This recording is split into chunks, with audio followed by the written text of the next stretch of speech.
अब देखिए, कुछ समय पहले पॉलिटी में हमने इलेक्शन कैंडिडेट्स के जो क्रिमिनल रिकॉर्ड्स हैं उनको कैसे पब्लिसाइज किया जाएगा इसके बारे में पढ़ा था।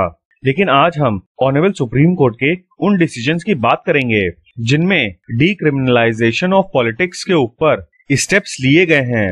अब हाल ही में ऑनरेबल सुप्रीम कोर्ट ने सारी हाई कोर्ट्स से बोला है कि आप स्पेशल बेंचेस बनाइए with chief justice as its head, जिसमें आप पेंडिंग क्रिमिनल केसेस सुनिए which are against sitting and former legislators.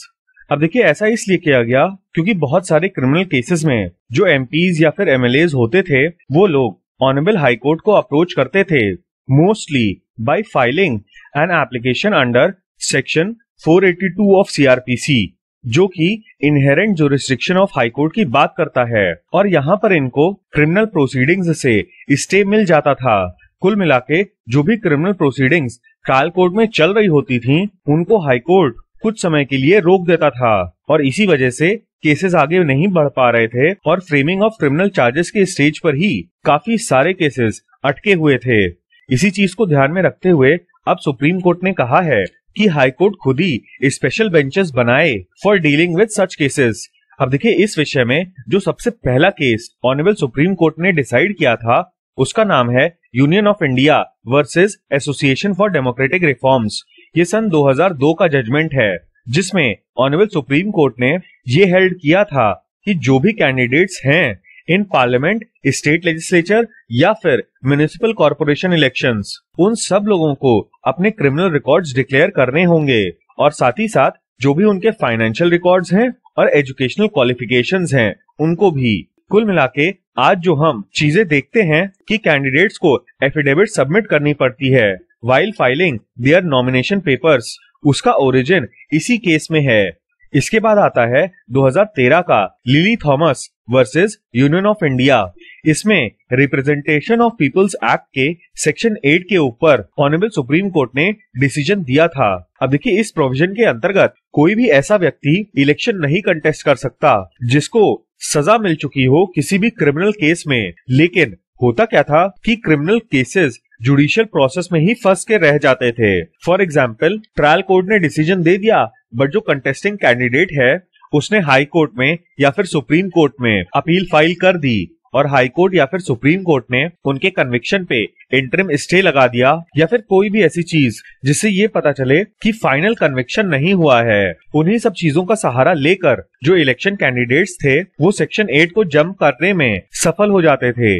But इस केस में ऑनरेबल सुप्रीम कोर्ट ने सेक्शन 8 के अंतर्गत इमीडिएट डिस्क्वालिफिकेशन से जो प्रोटेक्शन मिली हुई थी कैंडिडेट्स को उसको खत्म कर दिया। कुल मिला के सेक्शन 8 में ही ये प्रोटेक्शन दी गई थी कि इमीडिएटली किसी भी व्यक्ति को डिस्क्वालीफाई नहीं कर दिया जाएगा on the basis of his conviction. मतलब आपको जुडिशियल प्रोसेस के लिए भी रुकना पड़ेगा, डिसीजन की फाइनलिटी के लिए भी रुकना पड़ेगा, एटसेट्रा। तो इन सब चीजों को सुप्रीम कोर्ट ने हटा दिया इस केस में। इसके बाद आता है 2013 का ही People's Union for Civil Liberties versus Union of India. इसी जजमेंट के परसुएंस में none of the above option को ईवीएम मशीन्स में जगह दी गई थी। इस जजमेंट का मकसद पॉलिटिकल पार्टीज को फोर्स करना था ताकि वो बेटर कैंडिडेट्स को इलेक्शंस में खड़ा कर सकें। क्योंकि देखिए, नोटा पे वोट कास्ट करते समय वोटर अपनी उस राइट का उपयोग करता है जिसके तहत वो ये एक्सप्रेस करने की कोशिश करता है कि वोटर को किसी भी फील्डेड कैंडिडेट पे भरोसा नहीं है। अब देखिए, वैसे तो जनरली नोटा को काफी कम वोट्स मिलते हैं बट रिसेंट टाइम्स में इसका इफेक्ट हमने last Madhya Pradesh legislative assembly के इलेक्शंस में देखा है, जहां पर बहुत सारी सीट्स पे नोटा को विनिंग मार्जिन से ज्यादा वोट्स मिले थे। मतलब कि मान लीजिए ए और बी दो लोग एक ही इलेक्शन में खड़े हैं और साथ ही साथ नोटा का भी ऑप्शन है वोटर्स के पास। यहाँ पर ए को 100 वोट्स मिले जबकि बी को 80 वोट्स मिले। अब यहाँ पर विनिंग मार्जिन 20 वोट्स का है लेकिन उसी जगह पे नोटा को 50 वोट मिल गए। इसका मतलब ये है कि आइडियली अगर नोटा में से 30 वोट्स बी को मिल जाते तो वो विनर हो जाता, बट उन 30 वोटर्स ने नोटा को दबाना प्रेफर किया over the candidature of B. सवाल ये बनता है कि ऐसा क्यों हुआ था। तो आपको याद होगा कि ऑनरेबल सुप्रीम कोर्ट का एक डिसीजन आया था on arrest under SC/ST act. इसमें कोर्ट ने कहा था कि किसी भी व्यक्ति को इस एक्ट के अंतर्गत अरेस्ट करने से पहले एलिगेशंस के विषय में एक प्रिलिमिनरी इंक्वायरी करनी होगी। हाउएवर, कुछ ही समय बाद पार्लियामेंट ने ऑनरेबल सुप्रीम कोर्ट के इस डिसीजन को ओवरटर्न कर दिया by making amendments in SC/ST act. और देखिए, सुप्रीम कोर्ट के डिसीजन को ओवरटर्न करना ये कोई पहली बार नहीं हुआ था, बल्कि वोटर्स इस चीज को शाहबानो वाले केस से ही देखते चले आ रहे हैं। And such actions are considered immoral on the part of the government. भारतीय पॉलिटिक्स की बात करें तो कास्ट पॉलिटिक्स बीजेपी का स्ट्रॉन्ग डोमेन नहीं है, क्योंकि बीजेपी की क्रेडिबिलिटी वोट बैंक पॉलिटिक्स के अगेंस्ट जो इनका स्टैंस है उसी पे बेस्ड है। हाउएवर, सच्चाई ये भी है कि ज्यादातर जो बीजेपी के पार्टी वर्कर्स हैं वो जनरल कैटेगरी को बिलोंग करते हैं, और उस टाइम पे सेंट्रल गवर्नमेंट का ये मूव पार्टी वर्कर्स को अच्छा नहीं लगा, और इलेक्शन से जस्ट पहले दे गॉट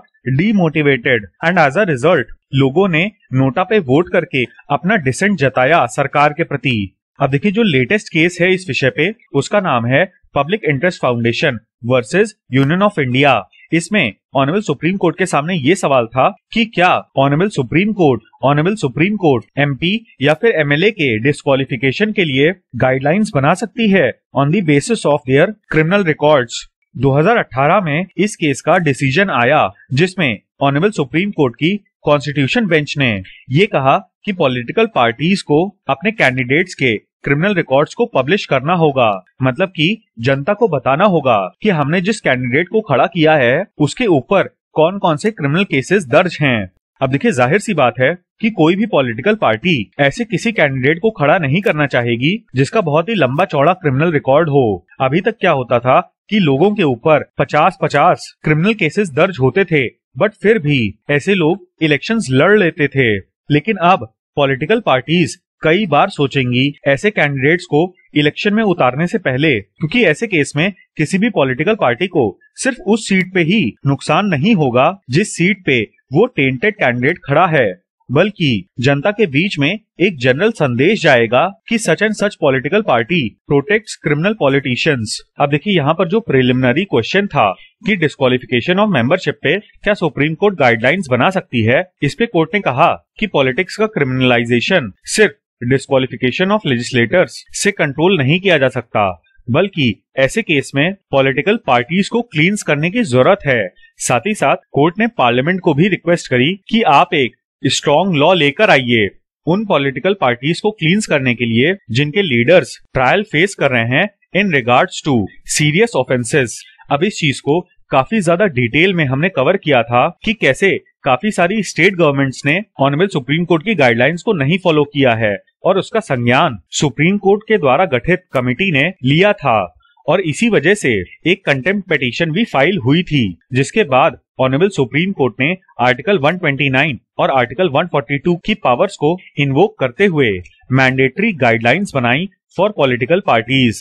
यहाँ पर आर्टिकल 129 बात करता है कि supreme court shall be the court of records, जबकि आर्टिकल 142 में ऑनरेबल सुप्रीम कोर्ट के इन्फोर्समेंट जुरिस्डिक्शन की बात की गई है। मतलब कि ऑनरेबल सुप्रीम कोर्ट अपने किसी भी जजमेंट या फिर ऑर्डर को एनफोर्स करने के लिए स्टेप्स ले सकता है, और 2018 के जजमेंट को ध्यान में रखते हुए ऑनरेबल सुप्रीम कोर्ट ने फरवरी में ये कहा कि पॉलिटिकल पार्टीज बाउंड हैं to upload detailed information about pending criminal cases of their candidates. ये चीज पॉलिटिकल पार्टीज को अपनी वेबसाइट्स पे करनी होंगी। साथ ही साथ पॉलिटिकल पार्टी को ये भी बताना पड़ेगा कि ऐसे टेंटेड कैंडिडेट को उन्होंने सेलेक्ट क्यों किया है।